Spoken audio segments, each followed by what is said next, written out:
والشاهدين والشاكرين ولله رب العالمين. رب اشرح لي صدري ويسر لي امري واحلل عقدة من لساني يفقهوا قولي. رب يسر ولا تعسر وتمم بالخير. ربي کوئی دقت آرام نہیں، کوئی مسئلہ نہیں. رب اشرح لي صدري ويسر لي امري واحلل عقدة من لساني يفقهوا قولي. رب يسر ولا تعسر وتمم بالخير. ربي زدني علما. حسبنا الله ونعم الوكيل. نعم المولى ونعم النصير. سبحان الله وبحمده سبحان الله وبحمده استغفر الله. گنج بخشے فیض عالم مظہر نور خدا نام سارا پیر کامل کا نظارہ رہنما. غوث اعظم بمنے بے سر و ساما مدد قبلہ دی مدد کعبہ ایمان مدد. کتب و احادیث میں درود و سلام پڑھنے کے بے شمار فضائل و برکات بیان کیے گئے ہیں. اللہ کے رسول سرور کائنات فخر موجودات سیاح افلاق صلی اللہ تعالی علیہ وآلہ وسلم کا فرمانے عالی شان ہے کہ تم لوگ مجھ پر درود پڑھا کرو کہ تمہارا درود مجھ تک پہنچتا ہے. تمہارا درود مجھ تک پہنچتا ہے. تو صحابہ کرام نے عرض کی حضور ابھی تو آپ ہمارے آنکھوں کے سامنے باحیات ہیں، تو ابھی تو ہم درود پڑھیں تو آپ تک پہنچ جائے گا، لیکن آپ کے دنیا سے پردہ فرمانے کے بعد بھی اگر ہم درود پڑھیں گے تو کیا وہ درود بھی آپ کی جانب پہنچے گا؟ کیا اس درود کو بھی آپ ملاحظہ فرما سکیں گے؟ تو حضور نے فرمایا اے میرے صحابہ، اللہ نے زمین پر حرام کر دیا ہے کہ وہ نبیوں کے جسموں کو کھائے. اللہ نے زمین پر حرام کر دیا ہے کہ وہ نبیوں کے جسموں کو کھائے. جب نبی قبر میں دفنائے جاتے ہیں تو یہ زمین کی مجال نہیں ہے کہ زمین نبیوں کے جسم کو کھا سکے. نبی اپنی قبروں میں زندہ ہوتے ہیں، انہیں کھانے کے لیے روزی عطا کی جاتی ہے، انہیں کھانے کے لیے رزق دیا جاتا ہے، انہیں کھانے کے لیے روزی عطا فرمائی جاتی ہے. اور اتنا ہی نہیں بلکہ جب وہ روزی دی جاتی ہے تو وہ اسے ملاحظہ فرماتے ہیں اور اسے تناول فرماتے ہیں. تو اب اس سے معلوم ہوا کہ جس طرح سے زندگی میں انسان درود پاک پڑھے اور پہنچتا ہے، ایسے ہی مرنے کے بعد بھی نبی باحالت اللہ کے وعدے کے مطابق کل نفس ذائقۃ الموت، جو ایک اللہ کا وعدہ ہے کہ ہر جان کو موت کا مزہ چکھنا ہے، اللہ کا وعدہ پورا ہونے کے لیے نبی کو موت آتی ہے. بس جیسے ہی اللہ کا وعدہ پورا ہوا، نبی کی روح نبی کو واپس لوٹا دی جاتی ہے اور قیامت کے دن نبی اسی حال میں آئے گا جس حال میں وہ اس وقت اپنی قبر میں زندہ آرام فرما ہے. اور اس کی سب سے بڑی دلیل شب معراج کی رات ہمارے اور آپ کے آقا جانم علیہ السلام فرماتے ہیں کہ جب میں آسمانوں پر گیا تو میں نے دیکھا کیا کہ حضرت موسیٰ علیہ السلام اپنی قبر میں کھڑے ہو کر نماز ادا فرما رہے ہیں. حضرت موسیٰ علیہ السلام اپنی قبر میں کھڑے ہو کر نماز پڑھ رہے ہیں. اس سے پتہ چلا کہ جب حضرت موسیٰ اپنی قبر میں زندہ رہ سکتے ہیں تو جو موسیٰ کے بھی آقا محمد مصطفیٰ ہیں وہ اپنی قبر میں زندہ کیوں نہیں رہ سکتے؟ جو موسیٰ کے بھی آقا ہیں مصطفیٰ جان رحمت وہ اپنی قبر میں زندہ کیوں نہیں رہ سکتے ہیں؟ تو ضرور زندہ ہے. میرا نبی کل بھی زندہ تھا، آج بھی زندہ ہے، وہ قیامت تک زندہ رہے گا. اسی لیے ہم کہتے ہیں کہ تو زندہ ہے واللہ، تو زندہ ہے واللہ میرے چشم عالم سے چھپ جانے والے. آقا علیہ السلام ہماری آنکھوں سے اوجھل ہیں پر مرے نہیں ہیں، وہ اسی طرح سے زندہ ہیں جس طرح سے ہم اور آپ زندہ ہیں. بلکہ ایک آخری بات کہہ کر بات کو آگے بڑھاتا ہوں کہ ہم اور آپ جو زندہ ہیں نا، یہ نبی کے زندہ رہنے کی وجہ سے زندہ ہے. اگر نبی زندہ نہ ہو تو ہم سب تو پہلے ہی مر جائیں، ہم کو تو پہلے ہی موت آ جائے. ہماری جو سانسیں چل رہی ہیں یہ نبی کی زندگی کی وجہ سے چل رہی ہیں، کیونکہ قرآن اس بات کا شاہد ہے النبی اولیٰ بالمؤمنین من انفسہم. یہ نبی جو مومنوں کی جانوں سے زیادہ قریب بنا کر کے بھیجے گئے ہیں. جو انسان مومنوں کی جانوں سے زیادہ قریب ہو وہ کس قدر مر سکتا ہے کہ جب جان سے زیادہ قریب والی ہی چیز مر جائے گی تو پھر جان کیا بات بچے گی؟ پتہ چلا جان نہیں مرتی ہے، بلکہ جو جان سے زیادہ قریب، جب جان نہیں مرتی ہے تو جو جان سے زیادہ قریب ہے وہ کیسے مر سکتا سکتا ہے بھلا؟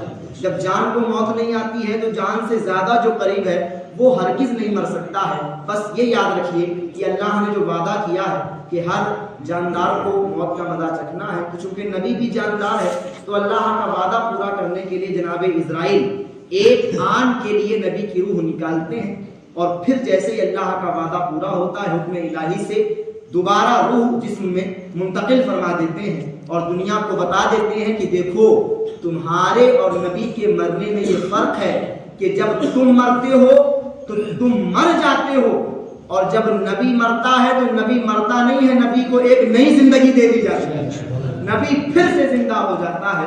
تمہارے اور نبی کے مرنے میں یہ فرق ہے۔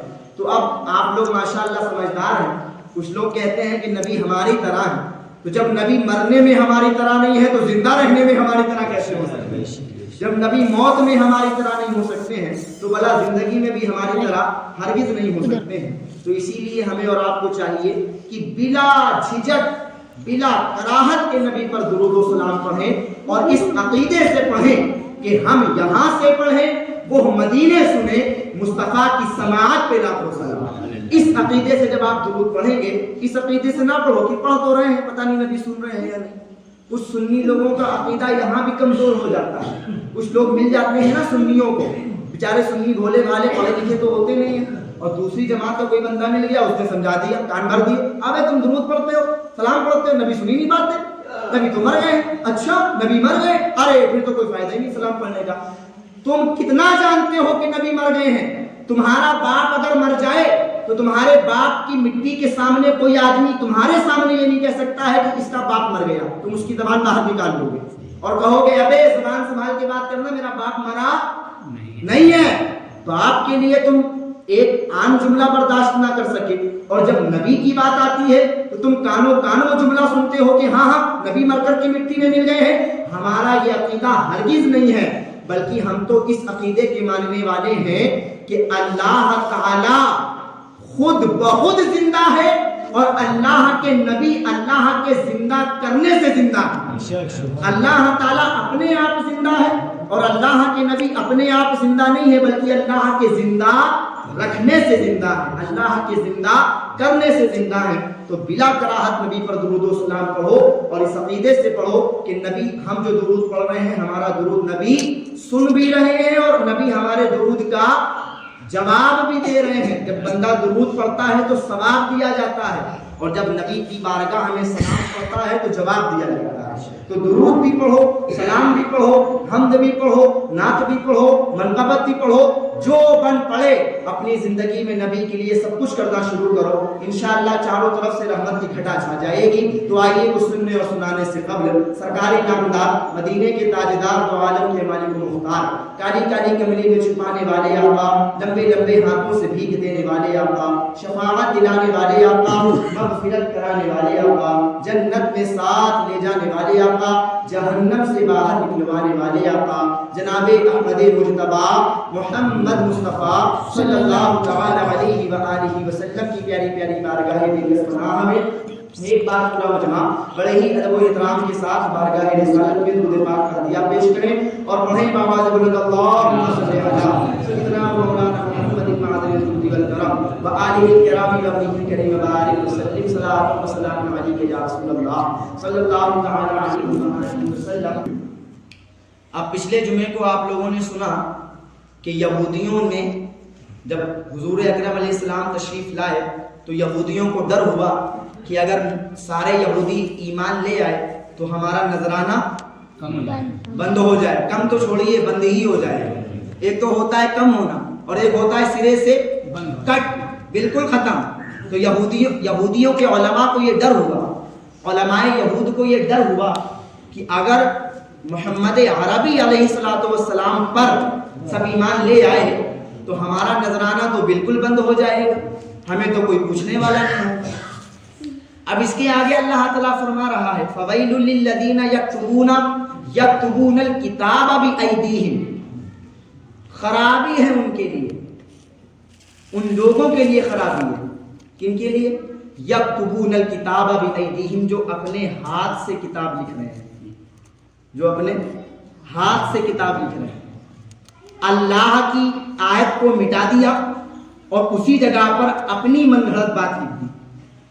جس طرح سے اللہ تعالیٰ نے توریت میں فرمایا تھا کہ اے بنی اسرائیل، جب نبی آخر الزمان یعنی محمد عربی علیہ السلام تم میں مبعوث ہو جائیں، تم میں تشریف لے آئیں، تم میں آ جائیں، تو تم ان پر ایمان لے آئیں، تم ان کا کلمہ پڑھ لیں، تم ان کے مذہب میں داخل ہو جائیں.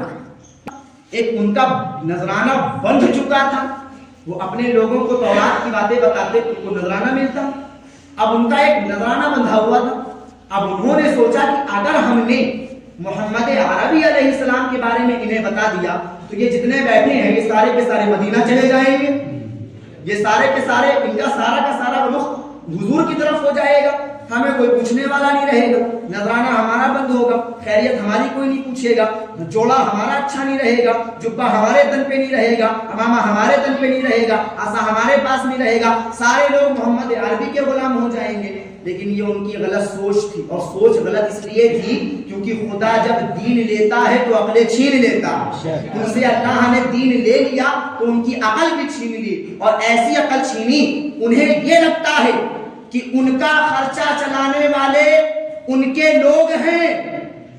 علماء توریت کو یہ لگتا تھا، علماء یہود یہ سمجھتے تھے کہ ہمارا خرچہ ہمارے لوگ چلاتے ہیں. یہ ان کی غلط سوچ تھی. علماء کا خرچہ، علماء تو علماء، ایک چینٹی کا خرچہ بھی کوئی دوسری چینٹی نہیں چلاتی ہے. چینٹی کو کھلانے والا بھی اللہ ہے اور مجھ انسان کو کھلانے والا بھی اللہ ہے. کوئی انسان کسی انسان کا خرچہ نہیں چلا رہا ہے، کوئی انسان کسی انسان کا پورا نہیں کر رہا ہے.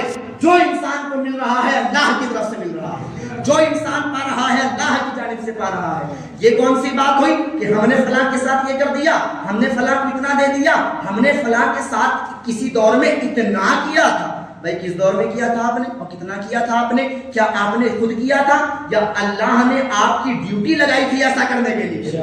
آپ نے خود کیا تھا یا اللہ نے آپ سے کہا تھا کہ میرے فلاں بندے کی مدد کرو؟ یاد رکھنا، بندے بندے کے محتاج نہیں ہوتے ہیں. جو بندہ ہوتا ہے نا، یہ بندہ جو کھڑا ہے، یہ بندہ اس بندوں کا محتاج نہیں ہے. بندے بندوں کے محتاج ہرگز نہیں ہوتے ہیں. ہاں، اگر کوئی بندہ کسی بندے کی مدد کر دے تو وہ اپنے آپ پر غرور نہ سمجھے کہ میں نے تو فلاں کی مدد کر دی، وہ یہ سمجھے کہ اللہ نے شاید میری ڈیوٹی لگائی تھی اس بندے کی مدد کرنے کی، اللہ نے مجھے ذریعہ بنایا تھا اس بندے کی مدد کرنے کے لیے. وہ تو شکر کے سجدے ادا کرے کہ اے اللہ، تو نے اس بندے کی مدد کے لیے مجھ گناہگار کو چنا، مجھ سیاہکار کو چنا. تو کسی اور کو بھی چن سکتا تھا پر تو نے مجھے چنا. اس بات کی دلیل یہ ہے کہ اللہ تعالیٰ مجھے پسند فرماتا ہے، کیونکہ کام اسی سے کہا جاتا ہے جس سے کام کرنے کی امید ہوتی ہے، جس سے لگتا ہے کہ یہ بندہ کام کر دے گا، کام اسی سے کہے گا. جس سے امید ہو کہ یہ کام کرے گا نہیں، اس سے کام کہہ کر کیا فائدہ؟ ایک ہفتہ ہونے والا ہے، لیڈ نہیں آئی ہے، میں جانتا ہوں آپ لوگ لاؤ گے نہیں تو آپ سے کہہ کر کیا فائدہ؟ مجھے پتا ہے کہ آپ لاؤ گے نہیں تو آپ سے کہہ کر کوئی فائدہ نہیں ہے. تو اس لیے کہا اس سے جاتا ہے جو کر سکے، جو کہا اس سے جاتا ہے جو کر سکے. آپ لوگ کرو گے نہیں تو میں کہہ کر میں کروں گا بھی کیا؟ اگر میں کہہ بھی دوں گا تو بھی لیڈ نہیں آ سکتی ہے. اسی طرح سے اگر اللہ نے مجھے کسی کے مدد کرنے کے لیے چنا تو اس کا مطلب اللہ مجھ سے محبت کرتا ہے. اللہ جانتا ہے کہ یہ بندہ میرا کام ضرور کرے گا، بالکل کرے گا، کہیں سے بھی کرے پر کرے گا، ضرور کرے گا. اب علماء توریت نے، علماء یہود نے حضور کا حلیہ بدل دیا. پچھلے جمعے کو بھی آپ نے سنا، پورا حلیہ بدل دیا. اب توریت میں سرکار کا حلیہ کیا لکھا تھا؟ ایک بار پھر سے دوہرا دیتا ہوں. توریت میں حضور کا حلیہ مبارک لکھا ہوا تھا کہ سرکار کے بال گھنگریلے ہیں اور سرکار کا قد درمیانہ ہے. سرکار کی جو ہائٹ ہے وہ درمیانی ہے. سرکار نہ بہت زیادہ لمبے ہیں، سرکار نہ بہت زیادہ ناٹے ہیں، بلکہ سرکار کا درمیانہ قد ہے. حضور کی داڑھی گھنی ہے. یہ توریت کی میں بات بتا رہا ہوں جو اللہ نے نازل کیا، یہ توریت میں لکھا تھا. سرکار کی داڑھی گھنی ہے، سرکار کے بال سیاہ کالے ہیں، سرکار کی بھویں آپس میں ایک دوسرے سے ملی ہوئی ہیں، آپس میں ایک دوسرے سے لگی ہوئی ہیں. حضور کے ہاتھ مبارک کشادہ ہیں، لمبے ہیں. حضور کی انگلیاں پتلی ہیں، لمبی ہیں. حضور کے ناخن چھوٹے چھوٹے ہیں. یہ جو ہماری داڑھی کا خط ہوتا ہے نا، یہاں تو میں نہیں بنواتا ہوں، جب جانے کو ملتا ہے مجھے تبھی میں خط بنواتا ہوں۔ ہم لوگ تو خط بنوانے جاتے ہیں، آقا علیہ السلام کا خط قدرتی طور پر بنایا تھا، آقا کا خط بنایا تھا قدرتی طور پر، آقا کو خط بنانے کی ضرورت پیش نہیں آتی تھی، آقا علیہ السلام کا خط خود بہت بنا تھا۔ ہم اور آپ جب پیدا ہوتے ہیں تو روتے روتے پیدا ہوتے ہیں، بھی پیدا ہونے کے 7 دن کے بعد، 15 دن کے بعد، 10 دن کے بعد، یا 1 سال 2 سال 5 سال 7 سال کسی بھی عمر میں ختنہ ہوتا ہے۔ میرے آقا ختنہ شدہ پیدا ہوئے ہیں، حضور ختنہ شدہ پیدا ہوئے ہیں، ختنے کے ساتھ دنیا میں تشریف لائے ہیں۔ حضور کا ختنہ بعد میں نہیں کیا گیا، اللہ نے پہلے سے ہی محبوب کو ختنہ شدہ بنا کر کے بھیجا تھا تاکہ محبوب کو کسی قسم کی تکلیف کا سامنا نہ کرنا پڑے۔ یہ اللہ کی محبت ہے اپنے نبی سے۔ اب حضور کا یہ حلیہ بیان ہے توریت میں۔ یہودیوں نے کیا کیا؟ یہودیوں نے مٹایا، اس حلیے کو مٹا دیا، اپنے ہاتھ میں قلم پکڑا اور قلم پکڑ کر لکھا کیا؟ نہیں، بال گھنگریلے تھوڑی ہیں، سرکار کے بال تو سیدھے سیدھے ہیں، سرکار کے بال تو بالکل سیدھے سیدھے ہیں۔ نہیں، سیاہ اور کالے تھوڑی ہیں، سرکار کے بال تو براؤن ہیں، سرکار کے بال تو بھورے ہیں اور تھوڑے سے وائٹ بھی ہیں بیچ میں۔ بھائی داڑھی گھنی تھوڑی ہے، سرکار کی داڑھی تو چھوٹی سی ہے، اور اس کے بعد سرکار کا قد درمیانہ تھوڑی ہے، سرکار تو بہت لمبے ہیں۔ یہ یہودیوں نے اپنے ہاتھ سے لکھا۔ کیوں لکھا؟ آپ سمجھدار ہو کیوں لکھا؟ اس لیے لکھا، اگر بہت غور سے سنیے گا، اگر جو سچی بات لکھی تھی توریت میں کہ سرکار کا قد درمیانہ، سرکار کے بال گھنگریلے، سرکار عمامہ شریف پہنتے ہیں، سرکار لنگی کرتا پہنتے ہیں، سرکار کا ہاتھ لمبا ہے، سرکار کی انگلیاں لمبی ہیں، سرکار کی انگلیاں پتلی ہیں، سرکار کے ناخن قدرتی طور پہ کٹے ہوئے ہیں، سرکار کا خط قدرتی طور پہ بنا ہوا ہے، سرکار قدرتی طور پہ ختنہ شدہ ہے، یہ ساری باتیں نبی میں موجود ہیں نا؟ بولو موجود ہے کہ نہیں؟ موجود ہیں، اور یہی ساری باتیں توریت میں لکھی ہوئی ہیں، یہی ساری باتیں نبی میں موجود اور یہی ساری باتیں توریت میں لکھی ہیں۔ اب جب یہودی لوگ توریت پڑھیں گے اور نبی کو دیکھیں گے تو وہ تو مان جائیں گے یہ تو وہی نبی ہے جن کی بات توریت میں کی جا رہی ہے۔ سمجھ رہے ہو نا میں کیا سمجھانا چاہ رہا ہوں؟ جب وہ توریت پڑھیں گے تو کیا پڑھیں گے؟ نبی آخر الزمان کا قد درمیانہ ہے، نبی کے بال گھنگریلے ہیں، نبی کی انگلیاں لمبی ہیں، نبی کے ہاتھ لمبے ہیں، نبی ختنہ شدہ ہے، نبی کا خط قدرتی طور پہ بنا ہوا ہے، نبی کا لباس نبی کرتا ہے۔ جب وہ یہ سب پڑھیں گے اور نبی کو دیکھیں گے ساری چیزیں پائیں گے نا نبی میں، پائیں گے، مان جائیں گے نبی کو، ایمان لے آئیں گے نبی پر، نبی کا کلمہ پڑھ لیں گے۔ یہودیوں نے دماغ چلایا، کہا ایسا کرو حلیہ بدل دو، حلیہ یہودیوں کے علماء نے حلیہ بدل دیا، اور حلیہ بدلنے کے بعد لکھ دیا نہیں درمیانہ قد نہیں ہے، سرکار تو لمبے ہیں، نہیں ختنہ شدہ نہیں ہے، ختنہ تو بعد میں ہوگا، نہیں بال گھنگریلے نہیں ہے، بال تو سیدھے ہیں، نہیں سرکار کا خط بنا نہیں ہے، سرکار کو خط بنانا پڑتا ہے، وغیرہ وغیرہ کر کے حلیہ مٹا دیا۔ اب جب حلیہ مٹایا اور اپنے لوگوں کو بتایا، کہا پریشان نہ ہو، مکے میں جو محمد پیدا ہوئے ہیں وہ نبی نہیں ہے، کیونکہ نبی میں جو خوبیاں پائی جاتی ہیں وہ تو ہماری کتاب میں لکھی ہوئی ہیں، اور ایسی کوئی خوبی نبی میں محمد میں موجود نہیں ہے، تو لہٰذا اگر جو خوبیاں ہماری کتاب توریت میں لکھی ہیں اگر وہی خوبیاں نبی میں آ جائیں تو ہم محمد کو نبی مان لیں گے، اور اگر وہ خوبیاں محمد میں نہیں ہے تو ہم نبی نہیں مانیں گے۔ جھوٹ بولتے ہو، دغا کرتے ہو، دھوکے بازی ہے یہ۔ اللہ نے جو فرما کے دیا تھا وہ یہی تھا جو نبی میں موجود تھا، جو چیزیں نبی کے اندر موجود تھی توریت میں وہی لکھا ہوا تھا، پر یہ تمہاری دغے بازی ہے کہ تم نے ان آیتوں کو مٹا دیا اور ان آیتوں کے بدلے اپنے نام کی آیتیں لکھ دی، اپنے من کی آیتیں لکھ دی۔ اب آؤ، اب آ کر کے دیکھو، یہ تو یہودیوں نے کیا 1400 سال پہلے، اس سے بھی پہلے 1500 سال پہلے لگ بھگ تقریباً، لیکن آؤ آج 1500 سال کے بعد اس دور میں یہودیوں نے یہ کام کیا تھا، آج دور میں یہ وہابی یہی کام کر رہے ہیں۔ اس دور میں یہودیوں نے یہ کام کیا، آج دور میں وہابی یہی کام کر رہے ہیں۔ کیسے کر رہے ہیں؟ میں نے ایک کتاب پڑھی، کتاب کا نام تھا دینیات۔ کیا نام تھا؟ دینیات۔ یہ جو بچے بیٹھے ہیں ان کی عمر ہوگی میری، اتنی عمر تھی میری، میں نے کتاب پڑھی۔ کتاب میں چیپٹر ہے حضرت محمد مصطفیٰ صلی اللہ تعالی علیہ وآلہ وسلم کا انٹروڈکشن۔ میں نے کہا اچھی بات ہے بھی پڑھنا چاہیے، میں نے پڑھا۔ پڑھنے کے بعد میں نے اس میں پڑھا کیا کہ وہ مولوی صاحب لکھے کیا ہیں کہ ہمارے نبی جو تھے وہ حلال کماتے تھے، ہمارے نبی جو تھے وہ ماں باپ کی فرما برداری کرتے تھے، ہمارے نبی جو تھے وہ بڑوں کا ادب کرتے تھے، ہمارے نبی جو تھے وہ چھوٹوں سے محبت کرتے تھے، ہمارے نبی جو تھے وہ صاف ستھرے کپڑے پہنتے تھے، ہمارے نبی جو تھے وہ 5 وقت کی نماز پڑھتے تھے، ہمارے نبی جو تھے وہ رمضان کے روزے رکھتے تھے، ہمارے نبی جو تھے وہ لوگوں کی ضرورتوں کا خیال رکھتے تھے۔ یہ سب اس کتاب میں لکھا ہوا اور میں پڑھ رہا ہوں۔ پڑھتے پڑھتے جب میں نے پورا کر لیا اور ہمارے نبی ایسے تھے، ہمارے نبی ویسے تھے، تو آخر میں مجھے خیال آیا یہ میرے نبی کی شان یہ بیان کر رہے ہیں، میرے نبی کی یہ شان ہے، صاف ستھرے کپڑے پہننا یہ نبی کی شان، حلال کمانا یہ نبی کی شان، 5 وقت کی نماز پڑھنا یہ نبی کی شان۔ میں نے سوچا یہ نبی کی شان نہیں ہے، یہ تو ایک اچھے انسان کی پہچان ہے۔ کس کی پہچان ہے؟ اچھے انسان کی۔ ارے نبی تو اس سے بہت آگے ہے، نبی اس سے، ارے زور سے بولو، نبی اس سے بہت آگے ہے۔ یہ ایک اچھے انسان کی پہچان ہے کہ ایک اچھا انسان جو ہوتا ہے، ایک اچھا انسان حلال کماتا ہے، ایک اچھا انسان ماں باپ کی فرما برداری کرتا ہے، ایک اچھا انسان بڑوں کا ادب کرتا ہے، ایک اچھا انسان چھوٹوں سے محبت کرتا ہے، ایک اچھا انسان صاف ستھرے کپڑے پہنتا ہے، ایک اچھا انسان 5 وقت کی نماز پڑھتا ہے، ایک اچھا انسان رمضان کے روزے رکھتا ہے، ایک اچھا انسان لوگوں کی ضرورتوں کا خیال رکھتا ہے۔ نبی کی یہ شان نہیں ہے، نبی کی شان اس سے آگے ہے، یہ ایک اچھے انسان کی پہچان ہے۔ تو میں نے سوچا یہ وہابی کی لکھی ہوئی کتاب ہے، اب جب وہابی نبی کی شان بیان کرے گا تو یہی کہے گا نا کپڑے خود سل لیتے تھے، کپڑے خود جو ہے پیوند کر لیتے تھے، کپڑے میں اپنے کپڑے میں پیوند خود لگاتے تھے، اپنے جوتے خود سل لیا کرتے تھے، نبی اپنے نہانے کے لیے پانی خود گرما لیا کرتے تھے۔ ابے تو نبی کی شان بیان کر رہا ہے کہ کیا کر رہا ہے؟ یہ نبی کی شان بیان کر رہا ہے؟ یہ نبی کی شان نہیں ہے۔ تجھے صدیق اکبر کا پوتا بتاتا ہے نبی کی شان کیا ہے۔ اگر تجھے نہ پتا ہو تو صدیق اکبر کا خون جس کے رگوں میں دوڑ رہا ہے، میں تجھے بتاتا ہوں نبی کی شان کیا ہے۔ حلال روزی کمانا یہ نبی کی شان نہیں ہے، 5 وقت کی نماز پڑھنا یہ نبی کی شان نہیں ہے، بڑوں کا ادب کرنا یہ نبی کی شان نہیں ہے، چھوٹوں سے محبت کرنا یہ نبی کی شان نہیں ہے۔ آؤ میں بتاتا ہوں یہ سب نبی کی شان نہیں ہے۔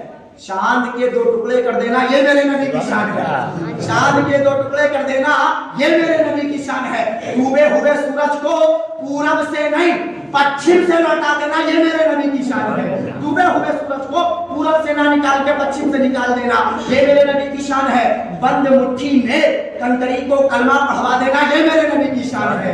جب ہم اور آپ کیچڑ پہ پیر رکھیں تو ہمارے اور آپ کے پیر کا نشان بنتا ہے، ٹھوس پتھر پہ پیر رکھیں نشان نہیں بنتا ہے، پر میرے نبی جب کیچڑ پہ پیر رکھتے ہیں تب نشان نہیں بنتا ہے، جب کسی ٹھوس پتھر پہ پیر رکھتے ہیں تب نشان بن جاتا ہے، یہ میرے نبی کی شان ہے۔ اللہ اکبر کبیرہ، جابر کے گھر میں جابر کے دونوں مردہ بچوں کو زندہ کر دینا یہ میرے نبی کی شان ہے۔ اللہ اکبر کبیرہ، جابر کے گھر میں 70 سے زیادہ صحابہ کرام کو ایک چھوٹی سی بکری کے بچے کو ذبح کرنے کے بعد 70 صحابہ کرام کو کھانا کھلوا دینا یہ میرے نبی کی شان ہے، یہ میرے نبی کا مقام ہے۔ حضرت ابو ہریرہ کے یہاں 70 سے زیادہ صحابہ کرام کو ایک دودھ کے پیالے سے 70 کا پیٹ بھروا دینا یہ میرے نبی کی شان ہے، معجزے دکھانا یہ میرے نبی کی شان ہے، لوگوں کو بینا لوگوں کی آنکھیں واپس کروا دینا یہ میرے نبی کی شان ہے، لوگوں کی جھولیاں بھر دینا یہ میرے نبی کی شان ہے، لوگوں کے مرتبے بڑھا دینا یہ میرے نبی کی شان ہے۔ میں نے کہا حلال کمانا نبی کی شان نہیں ہے، روزی کمانا نبی کی شان نہیں ہے، 5 وقت کی نماز پڑھنا نبی کی شان نہیں ہے، بلکہ آؤ میں بتاتا ہوں ابو بکر کو صدیق اکبر بنا دینا یہ میرے نبی کی شان ہے، ابو بکر کو صدیق اکبر بنا دینا یہ میرے نبی کی شان ہے، عمر کو فاروق اعظم بنا دینا یہ میرے نبی کی شان ہے، عثمان غنی کو ذو النورین بنا دینا یہ میرے نبی کی شان ہے، اور اتنا ہی نہیں مولا علی کو حیدر کرار بنا دینا یہ میرے نبی کی شان ہے، حیدر کرار بنا دینا یہ میرے نبی کی شان ہے۔ اور بات یہیں پر آ کر ختم نہیں ہوتی ہے، مولا علی کو حیدر کرار بنانا یہ بھی میرے نبی کی شان ہے، اور عرفان احمد کے لڑکے کو عالم بنا دینا یہ میرے نبی کی شان ہے، یہ میرے نبی کی شان ہے، یہ میرے نبی کا مقام ہے، یہ میرے نبی کا مرتبہ ہے۔ تم نبی کی شان مرتے مر جاؤ گے بیان نہیں کر سکتے ہو، اور ہم مر کر بھی نبی کی شان بیان کریں گے، ہم مر کر بھی نبی کی شان بیان کریں گے، مر کر بھی سینہ ٹھوک کے یہ کہیں گے کہ خلد میں ہوگا ہمارا داخلہ اس شان سے، ہم یا رسول اللہ کا نعرہ لگاتے جائیں گے، ہم یا رسول اللہ کا نعرہ لگاتے جائیں گے۔ تو مسلمانوں، نبی کی شان کو چھپانا یہ مسلمانوں کا طریقہ نہیں ہے، یہ یہودیوں کا طریقہ ہے، یہودیوں کا۔ تو اگر کوئی انسان وہ وہابی ہو، دیوبندی ہو، اہل حدیث ہو، اہل خبیث ہو، کوئی ہو، اگر وہ نبی کی شان کو چھپاتا ہے تو وہ اپنے آپ کو یہودیوں میں ملوث کر رہا ہے، اپنے آپ کو یہودیوں میں ملا رہا ہے، اپنے آپ کو یہودیوں سے کمپیئر کر رہا ہے کہ آؤ بھائی آؤ یہودی، تم سامنے کھڑے ہو، میں سامنے، دیکھتے ہیں کہ ہم دونوں میں سے کون زیادہ نبی کی گستاخی کر پاتا ہے، تم کر پاتے ہو یا ہم کر پاتے ہیں، کمپٹیشن ہو رہا ہے۔ یہ کمپٹیشن کرتے ہیں، قرآن کے ہر پارے میں نبی کی شان گھٹانے کی کوشش کرتے ہیں۔ یہ جب قرآن پڑھتے ہیں نا تو الف لام میم سے لے کر کے والناس تک یہ ڈھونڈتے ہیں نبی کی شان کہاں گھٹ رہی ہے یار، نبی کی شان کہاں گھٹ رہی ہے، نبی کی شان کہاں گھٹ رہی ہے۔ اور ہم سنی لوگ جب قرآن پڑھتے ہیں تو قرآن کی ہر آیت میں اپنے نبی کی شان کو ڈھونڈنا شروع کر دیتے ہیں، قرآن کی ہر آیت میں نبی کی شان کو تلاش کرنا شروع کر دیتے ہیں، ڈھونڈنا شروع کر دیتے ہیں کہ ذالک الکتاب لا ریب فیہ میں میرے نبی کی شان کیسے بیان کی جا رہی ہے، کس طرح سے بیان کی جا رہی ہے، کس لیول سے بیان کی جا رہی ہے۔ اور ہمارا تو عقیدہ یہی ہے نا کہ پورا قرآن جو اللہ نے نازل کیا ہے یہ مصطفیٰ کی شان بیان کرنے کے لیے نازل کیا ہے، مصطفیٰ کی عظمت کو بڑھانے کے لیے نازل کیا ہے۔ تو اللہ کا نبی ان کا محتاج نہیں ہے کہ یہ تذکرہ کریں گے تب اللہ کے نبی کا تذکرہ کیا جائے گا۔ قرآن نے پہلے کہہ دیا ہے وَرَفَعْنَا لَكَ ذِكْرَكَ، میرے نبی کے ذکر کو کسی ملا نے نہیں، اللہ نے بلند کیا ہے، کسی ملا نے اونچا نہیں کیا ہے، میرے نبی کے ذکر کو اللہ نے اونچا کیا ہے۔ تو آخری جملہ یہ کہنا چاہتا ہوں کہ جس کو اللہ اونچا کر دے اسے کوئی نیچا نہیں کر سکتا ہے، اور جسے اللہ نیچا کر دے اسے کوئی اونچا نہیں کر سکتا، اسے کوئی اونچا نہیں کر سکتا ہے۔ لہذا اگر اللہ کی بارگاہ میں اونچے بننا چاہتے ہو تو نبی کو اپنے سے اونچا رکھو، سمجھے کیا سمجھے؟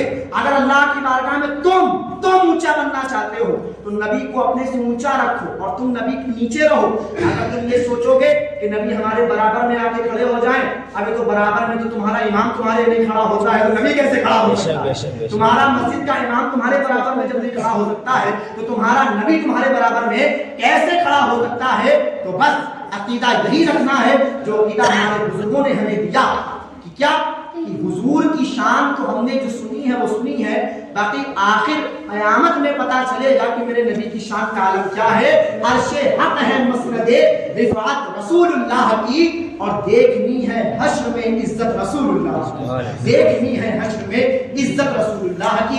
اللہ تعالیٰ کی بارگاہ میں دعا ہے مولا پاک جو کچھ سنا ہے اس کو یاد رکھنے، اس پر عمل کرنے اور اسے دوسروں تک پہنچانے کی توفیق عطا فرمائے، آمین۔ وآخر دعوانا الحمدللہ رب العالمین۔ السلام علیکم ورحمۃ اللہ۔